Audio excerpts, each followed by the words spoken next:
किंवा निधी वाटपावरून काँग्रेसच्या बैठकीत खडाजंगी झालेली आहे बघा।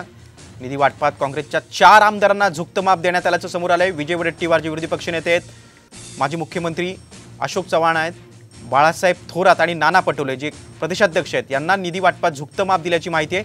याविषयी काँग्रेसच्या काही आमदारांनी आता विधिमंडळ पक्षाच्या बैठकीत प्रश्न देखील उपस्थित केला। दरम्यान सर्वांना निधी देण्याचा प्रयत्न असतो असं उपमुख्यमंत्री अजित पवार यांनी म्हटलंय। आमदार म्हणून 3-3 लाख लोकांचं प्रतिनिधित्व आम्ही करत आहोत। शेवटी आम्ही जनतेतून निवडून आलो, काही आम्ही बॅकडोर मधून आमदार या ठिकाणी झालो नाही। आणि हे करत असताना आपल्याला माहिती आहे की आता जे बजेट झालं, पुरवणी मागण्या झाल्या, एकही रुपयाचा फंड हा विरोधी पक्षाच्या आमदाराला या ठिकाणी मिळाला नाही। याच्या संदर्भात पक्षश्रेष्ठी सीएम आणि डीसीएम साहेबांना भेटणार आहे।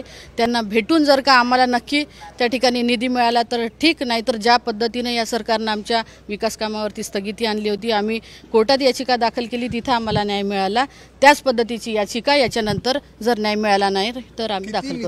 बऱ्याच लोकांना काँग्रेस पक्षाच्या किंवा विरोधी बाकावर बसलेल्या लोकांवर अन्याय आहे हा, आणि महाराष्ट्राचा त्याच्यामुळे बॅकलॉग अनुशेष वाढत चालला आहे। विशिष्ट भागात निधी, काही भागात निधीच नाही, असं होणार असेल तर अन्यायकारक आहे। माझ्या काळात मी त्यांनाही निधी दिला होता। मी सत्तेमध्ये असताना असा भेदभाव मी तरी केलेला नाही, आणि त्यामुळे कदाचित माझ्या बाबतीमध्ये तो विचार झाला असं आम्हाला सांगता येणार नाही। त्यांनी कुणाला काय करायचं तो त्यांचा अधिकार आहे, कारण पूर्वी पण काँग्रेस आम्ही सरकारमध्ये असताना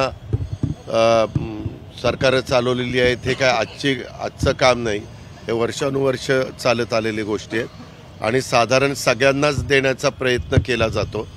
आता कोण काही चुकून राहिला असेल तर माहिती नाही,